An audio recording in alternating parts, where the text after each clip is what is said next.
ಮಾಟಮಂತ್ರ ವಾಮಾಚಾರ ಪ್ರಪಂಚದ ಅತಿ ಪುರಾತನ ವಿದ್ಯೆಗಳಲ್ಲೊಂದು. ಕ್ಷುದ್ರ ಶಕ್ತಿಗಳನ್ನು ಆಹ್ವಾನಿಸಿ ಇಷ್ಟಾರ್ಥಗಳನ್ನು ಪೂರೈಸಿಕೊಳ್ಳಬಹುದೆಂದು ಹೇಳಲಾಗುವ ಕಲೆಯಿದು. ಹಿಂದೂ ಧರ್ಮದ ಬಹು ಮುಖ್ಯ ಅಂಗವಾದ ವೇದಗಳ ಪೈಕಿ ಅಥರ್ವಣ ವೇದದಲ್ಲಿ ವಾಮಾಚಾರ ಕುರಿತಂತೆ ಆಳವಾಗಿ ವಿವರಿಸಲಾಗಿದೆ.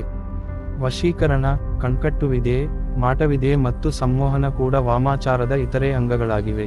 ಇವತ್ತಿಗೂ ಪ್ರಪಂಚದ ಎಲ್ಲಾ ಭಾಗಗಳಲ್ಲಿ ವಾಮಾಚಾರದ ಬಗ್ಗೆ ಜನರಲ್ಲಿ ಭಯ, ಕುತೂಹಲಗಳನ್ನು ಕಾಣಬಹುದಾಗಿದೆ. ಈ ಶಕ್ತಿಯುತ ಪರಿಹಾರಗಳು ನಿಮ್ಮನ್ನು ಮಾಟ ಮಂತ್ರಗಳ ದುಷ್ಪ್ರಭಾವದಿಂದ ದೂರವಿರಿಸುತ್ತೆ. ಮಾಟ ಮಂತ್ರ ತಂತ್ರಗಳನ್ನು ಸ್ವಾರ್ಥಕ್ಕಾಗಿ ಬಳಸಿಕೊಳ್ಳುವ ಜನ ಹೆಚ್ಚು.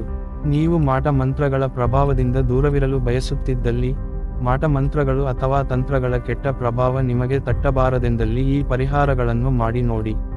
ಜ್ಯೋತಿಷ್ಯದಲ್ಲಿ ಮಾಟ ಮಂತ್ರವೆನ್ನುವುದು ಋಣಾತ್ಮಕ ಶಕ್ತಿಯ ಒಂದು ರೂಪವಾಗಿದ್ದು ಅದು ವ್ಯಕ್ತಿಯ ಜೀವನವನ್ನು ಹಾನಿಗೊಳಿಸುತ್ತದೆ.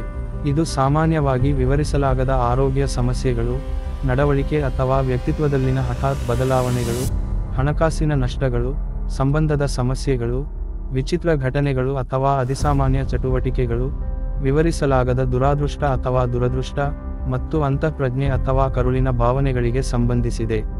ನಿಮಗೂ ಮಾಟ ಮಂತ್ರದ ಅನುಭವವಾಗಿದ್ದಲ್ಲಿ ಅದರ ದುಷ್ಟಪರಿಣಾಮಗಳಿಂದ ಹೊರಬರಲು ಏನು ಮಾಡಬೇಕು ಎನ್ನುವ ಮಾಹಿತಿ ಇಲ್ಲಿದೆ. ಮಾಟಮಂತ್ರದ ಪರಿಕಲ್ಪನೆಯು ಸಂಕೀರ್ಣವಾಗಿದೆ ಮತ್ತು ಸಂಸ್ಕೃತಿಗಳು ಮತ್ತು ನಂಬಿಕೆ ವ್ಯವಸ್ಥೆಗಳಲ್ಲಿ ಬಹಳ ವ್ಯತ್ಯಾಸಗಳಿವೆ. ಕೆಲವು ಜನರು ಈ ಅಭ್ಯಾಸದ ಅಸ್ತಿತ್ವವನ್ನು ನಂಬುತ್ತಾರೆ ಮತ್ತು ಇತರರು ಇದನ್ನು ಮೂಢನಂಬಿಕೆಯೆಂದು ಪರಿಗಣಿಸುತ್ತಾರೆ.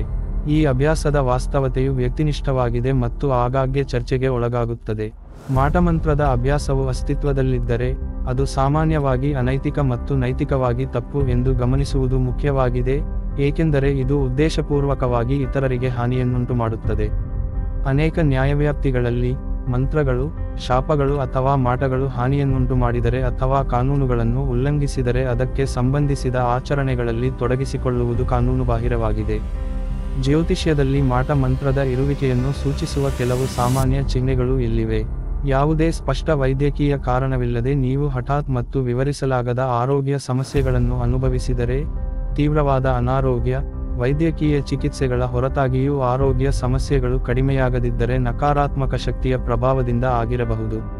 ನಿಮ್ಮ ನಡವಳಿಕೆ, ವ್ಯಕ್ತಿತ್ವ ಅಥವಾ ನಿಮ್ಮ ಸಾಮಾನ್ಯ ಸ್ವಭಾವಕ್ಕೆ ಹೊಂದಿಕೆಯಾಗದ ಮನಸ್ಥಿತಿಯಲ್ಲಿ ಹಠಾತ್ ಬದಲಾವಣೆಗಳನ್ನು ನೀವು ಗಮನಿಸಿದರೆ, ಅದು ಮಾಟಮಂತ್ರದ ಸಂಕೇತವಾಗಿರಬಹುದು. ಮಾಟ ಮಂತ್ರಗಳು ಸಾಮಾನ್ಯವಾಗಿ ವ್ಯಕ್ತಿಯ ಆರ್ಥಿಕ ಪರಿಸ್ಥಿತಿಯನ್ನು ಋಣಾತ್ಮಕವಾಗಿ ಪರಿಣಾಮ ಬೀರುತ್ತದೆ. ವ್ಯಾಪಾರ ವೈಫಲ್ಯಗಳು, ಉದ್ಯೋಗ ನಷ್ಟ ಅಥವಾ ಅನಿರೀಕ್ಷಿತ ವೆಚ್ಚ ಮತ್ತು ಆರ್ಥಿಕ ನಷ್ಟಗಳನ್ನು ನೀವು ಅನುಭವಿಸಿದರೆ, ಇದು ಮಾಟಮಂತ್ರದ ಪ್ರಭಾವದಿಂದ ಆಗಿರಬಹುದು. ನಿಮ್ಮ ವೈಯಕ್ತಿಕ ಅಥವಾ ವೃತ್ತಿಪರ ಸಂಬಂಧಗಳಲ್ಲಿ ನಿರಂತರ ಸಮಸ್ಯೆಗಳು, ತಪ್ಪುಗ್ರಹಿಕೆಗಳು ಅಥವಾ ಸಂಘರ್ಷಗಳನ್ನು ನೀವು ಗಮನಿಸಿದರೆ, ಇದಲ್ಲದೆ ಅವರು ವಿವರಿಸಲಾಗದಂತಿದ್ದರೆ ಮತ್ತು ಸ್ಪಷ್ಟವಾದ ನಿರ್ಣಯವನ್ನು ಹೊಂದಿಲ್ಲದಿದ್ದರೆ, ಇದು ಮಾಟ ಮಂತ್ರದ ಸಂಕೇತವಾಗಿರಬಹುದು. ವಿವರಿಸಲಾಗದ ಅಸಾಮಾನ್ಯ ಚಟುವಟಿಕೆಗಳು ಅಥವಾ ವಿಚಿತ್ರ ಘಟನೆಗಳು, ಉದಾಹರಣೆಗೆ ಧ್ವನಿಗಳನ್ನು ಕೇಳುವುದು, ನೆರಳುಗಳನ್ನು ನೋಡುವುದು ಅಥವಾ ವಿವರಿಸಲಾಗದ ಸಂವೇದನೆಗಳನ್ನು ಅನುಭವಿಸುವುದು ಮಾಟ ಮಂತ್ರದ ಸಂಕೇತವಾಗಿರಬಹುದು. ಅಪಘಾತಗಳು, ವೈಫಲ್ಯಗಳು ಅಥವಾ ಹಿನ್ನಡೆಗಳಂತಹ ನಿಮ್ಮ ಜೀವನದ ವಿವಿಧ ಅಂಶಗಳಲ್ಲಿ ಹಠಾತ್ ಮತ್ತು ನಿರಂತರವಾದ ದುರಾದೃಷ್ಟ ಅಥವಾ ದುರದೃಷ್ಟವನ್ನು ನೀವು ಗಮನಿಸಿದರೆ, ಅದು ಅದರ ಕಾರಣದಿಂದಾಗಿರಬಹುದು.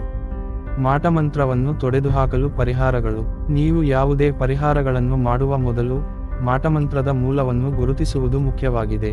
ನೀವು ಇದನ್ನು ಜ್ಯೋತಿಷ್ಯದ ಮೂಲಕ ಅಥವಾ ಪರಿಣಿತ ಜ್ಯೋತಿಷಿಯ ಸಹಾಯದಿಂದ ಮಾಡಬಹುದು. ನೀವು ಮೂಲವನ್ನು ಗುರುತಿಸಿದ ನಂತರ, ಜ್ಯೋತಿಷಿಯು ಸೂಕ್ತವಾದ ಪರಿಹಾರಗಳನ್ನು ಶಿಫಾರಸು ಮಾಡಬಹುದು.